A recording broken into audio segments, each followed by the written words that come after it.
Bonjour à toutes et bonjour à tous, et nous revoici pour une nouvelle vidéo sur mon tout nouveau PC. En effet, pour ceux qui ne suivent pas mon actualité, mon ancien PC a malheureusement perdu sa carte graphique et du coup j'ai dû en commander un nouveau.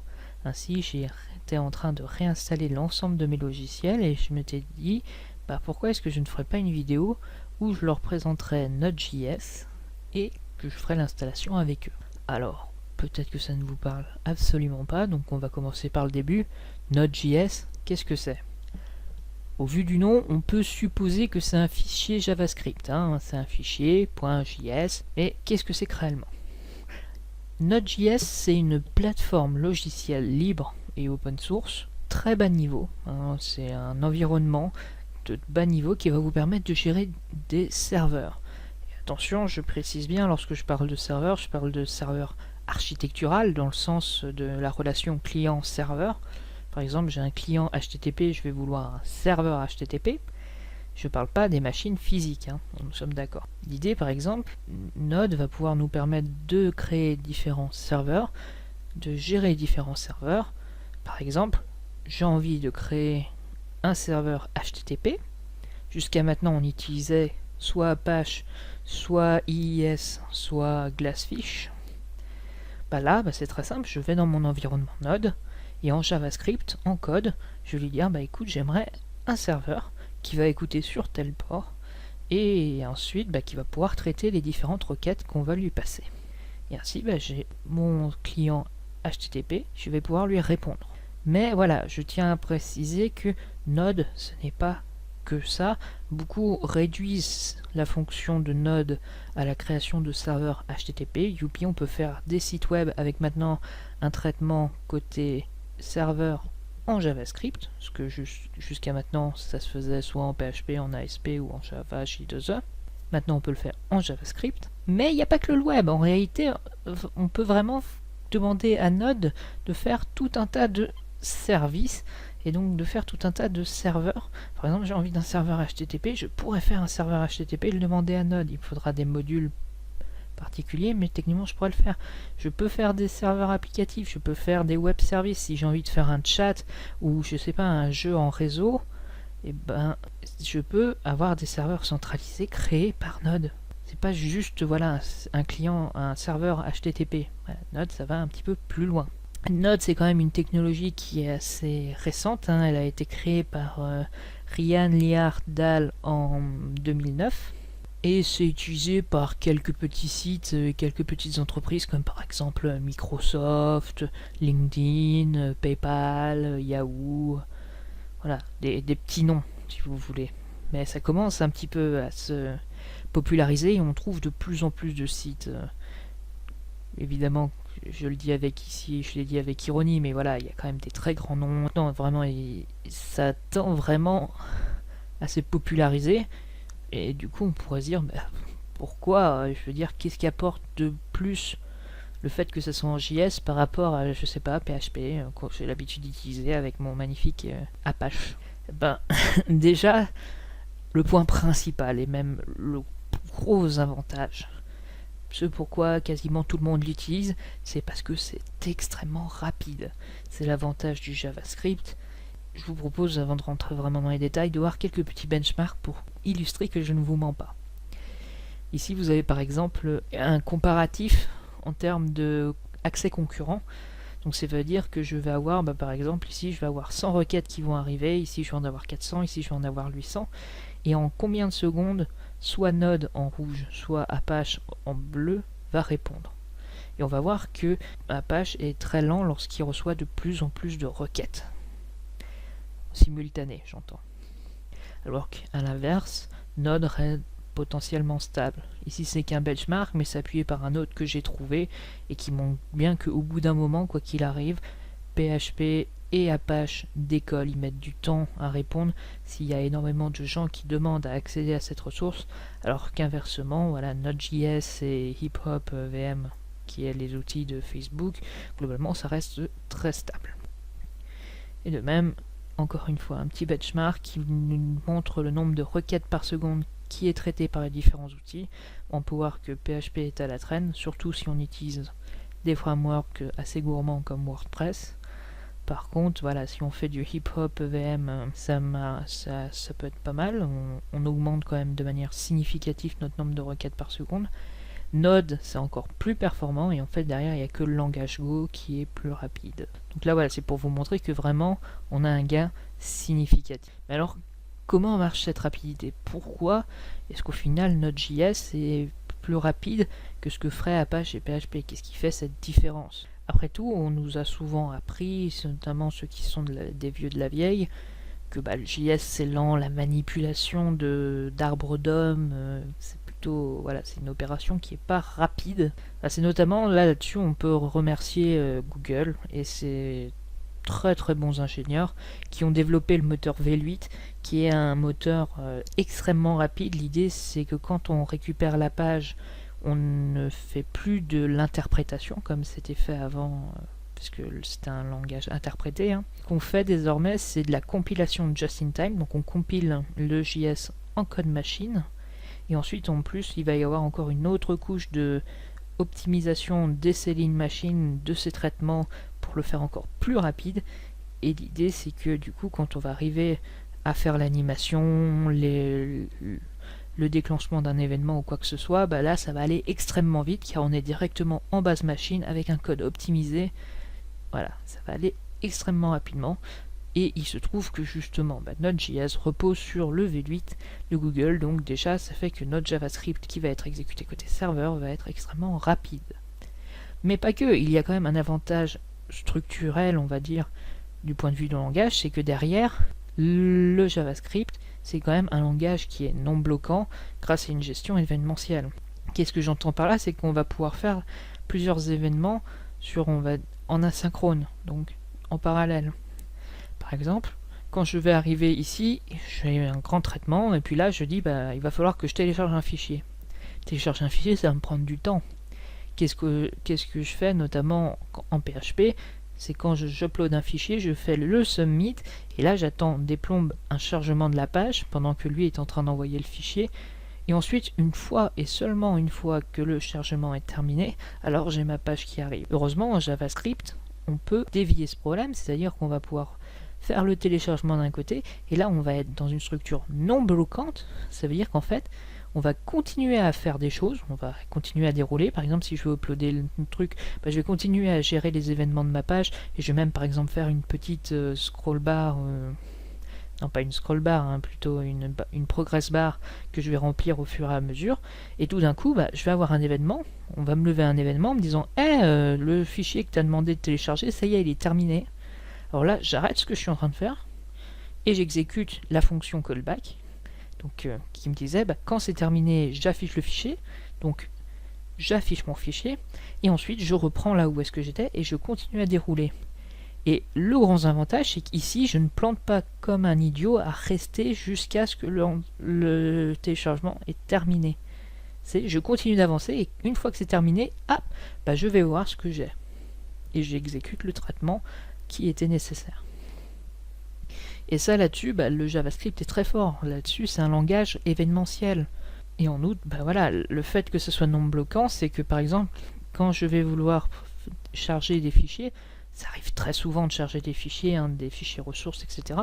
Normalement, quand c'est un bloquant, c'est je prends mon fichier, je le charge, je prends mon deuxième fichier, et là, non, c'est je prends mon premier fichier, je passe à une suivante, je vois qu'il faut que je télécharge un autre fichier, je les fais en parallèle, ce qui fait qu'au final, je gagne un temps fou. Et ça, c'est uniquement dû au fait que JavaScript, de par son essence, de par comment le langage est structuré, c'est un langage qui est non bloquant et qui gère très bien la gestion des événements. Alors que PHP, les événements, voilà. Donc ok, mais bon, il n'y a que ça. Il n'y a que ça, franchement, c'est déjà pas mal. On peut faire du temps réel avec Node.js. Du temps réel avec du PHP, c'est un peu plus compliqué. Mais il y a quand même d'autres avantages. Il est extrêmement facile de trouver et d'installer des plugins. Pourquoi? Parce que Node.js a développé un outil qui s'appelle NPM, qui est le Node Package Manager, et qui va taper sur un dépôt, un peu comme le font les utilisateurs Linux, et qui va nous permettre ainsi de très simplement rechercher un plugin, de tout simplement récupérer la commande qui va bien, le nom qui va bien, et ensuite dans npm, je vais faire installe-moi ce plugin là, et direct il va aller sur notre projet, il va installer les fichiers qui vont bien à l'endroit qui va bien, et nous on n'aura plus qu'à l'utiliser. Et ça c'est vraiment une très bonne facilité pour tout bon développeur. Et puis d'un autre côté, il y a un gros avantage, c'est que Apache, c'est mignon, mais c'est pas forcément le must pour configurer, alors que là, on gère vraiment tout, que ce soit le port, l'entête, le code retour, comment sont gérées nos pages, dans quel content type j'ai envie de les retourner, dans quel formatting, dans quel... Tout ça, je peux le gérer via quoi? Via tout simplement des variables, des fonctions JavaScript. Et ça, c'est relativement bien. Si j'ai envie de faire l'erreur 418, si je me souviens bien, je suis une théière, et je peux renvoyer l'erreur 418. Je gère réellement l'ensemble de mon environnement. Et c'est vraiment appréciable. Donc cette présentation s'arrête ici. Donc ce que je vous propose, c'est qu'on va l'installer ici. Donc qu'est-ce que j'ai fait? Je vais juste à taper Node.js. Je vais aller sur le site officiel, donc là je peux voir, soit je prends la dernière version testée, etc. Donc la version stable, ici c'est la 4.4.3, soit j'ai envie de prendre vraiment la dernière version avec les dernières fonctionnalités. Là-dessus c'est comme vous voulez, moi je vais prendre les dernières versions, je suis un homme qui vit dangereusement. Disons que là, je l'utilise pour développer, c'est pas ce que je vais mettre en production. Du coup, j'ai pas forcément besoin d'avoir une version extrêmement stable. Ce que je veux surtout, c'est être en avant sur les fonctionnalités qui vont arriver. Hop, donc là, j'ai téléchargé un MSI, donc là, j'ai plus qu'à faire exécuter. Oui, j'ai pas précisé, évidemment, mais l'installation, elle va se faire sur Windows. Moi, j'ai un Windows, donc les Mac users et les Linuxiens, vous avez plein de tutoriels sur internet. Donc là il me dit ouais, est-ce que tu acceptes? Oui, j'accepte. Où est-ce que tu veux le mettre? Non, je vais pas le mettre ici quand même. Hop, je vais aller sur un autre. Je vais aller sur mon data. Je vais créer un nouveau fichier. Je vais l'appeler Node.js. Hop, voilà, je vais aller. Hop, tu me mets dans Node. Donc là, vous voyez, il va m'installer Node.js, le npm, donc le fameux gestionnaire de paquets. Les raccourcis pour la documentation en ligne, j'en ai pas besoin. Il va surtout me rajouter une variable dans mon path, qui est une variable d'environnement si vous ne savez pas, ce qui va me permettre de tout simplement pouvoir exécuter les commandes notes directement sur ma console sans avoir à me déplacer sur un dossier particulier. Donc j'ai juste à faire next et install. Et voilà, bon, l'installation n'a pas... Hop, n'a rien de compliqué, hein.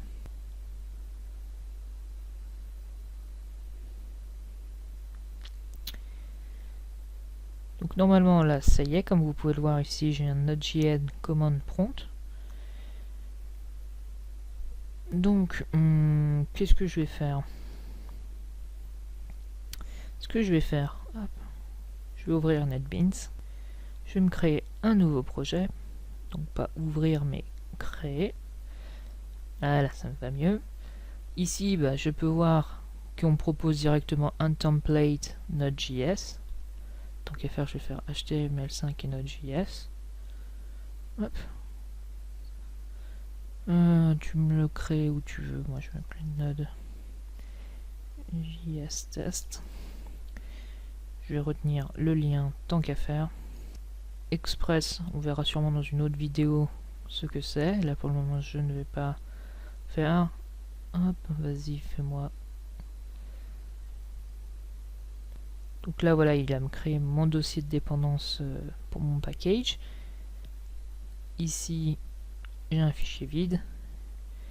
Et là, j'ai un fichier qui, pour le moment, va me servir strictement à rien. Donc, moi, ce que je vais faire, c'est que je vais faire un var. Je vais appeler http égale require http. Donc là, voilà, je vous précise, c'est pas je vais pas vous apprendre, c'est pas le but du truc, c'est pas vous apprendre comment marche Node. Ce que je vais faire, c'est juste voir est-ce que ça marche. Donc pour cela, on va faire un serveur. En fait, pour faire un serveur, c'est très simple. On fait http://create serveur. Ça appelle une fonction qui a deux paramètres, qui est la requête et le résultat. Et ici, bah, moi, ce que je vais faire un raise end. Je vais lui dire hello world. Et tant qu'à faire, je vais dire que ça s'est bien passé. Donc je vais faire un raise.write head 200. Et il va falloir dire à ce serveur où est-ce qu'il doit écouter. Donc serveur.listen. Je vais dire que tu m'écoutes ça sur le port 8080. Donc vous avez pu voir que de manière extrêmement simple, ici j'ai demandé, je vais vouloir un serveur HTTP, donc je vais charger le module HTTP. Ici je fais, je veux créer un serveur que je stocke dans une variable.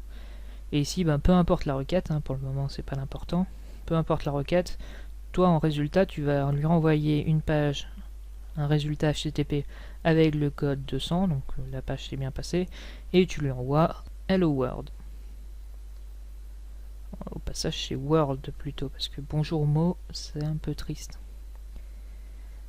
Donc ici je vais me déplacer, donc on va aller sur D, et ici donc j'ai plus qu'à faire un node main.js. Donc là il me demande les accès, c'est normal. Ok, donc là je vais ouvrir mon navigateur, donc je vais prendre Chrome. Et ici, si je tape localhost 8080, ici vous pouvez bien voir que j'ai un Hello World. Et au passage, si j'ouvre, on voit vraiment que je suis en train de les installer. Parce que mon environnement il est pas encore prêt. Donc, si je suis dans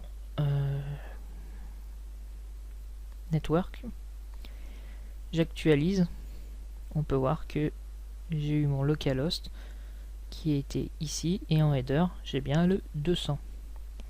Si j'ai envie de m'amuser et que j'ai envie de retourner le 418, ici je stoppe mon service en faisant un CTRL-C, je le relance, et voilà, et on peut voir que ici j'ai une erreur 418. I'm a teapot, je suis une théière. Voilà.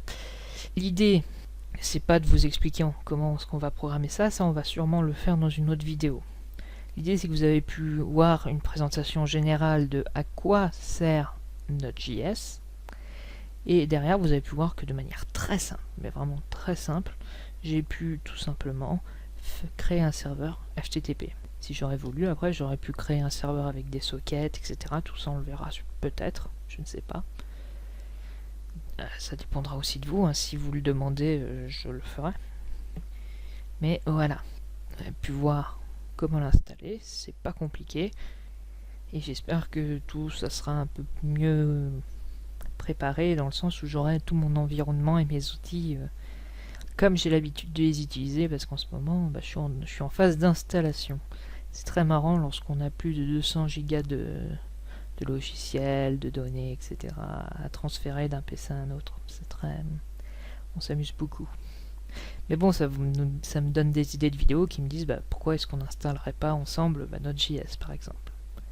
Wow, vous ne pouvez pas vous plaindre. Donc je vous dis à une prochaine fois pour une prochaine vidéo, et puis bonne continuation à vous, et n'hésitez pas à me demander si vous voulez voir plus de vidéos sur Node.js. Sinon de toute façon je vais continuer à faire des vidéos sur le PHP en général, et continuer à faire comprendre comment marche internet et autres pilotages de projets. Allez, au revoir.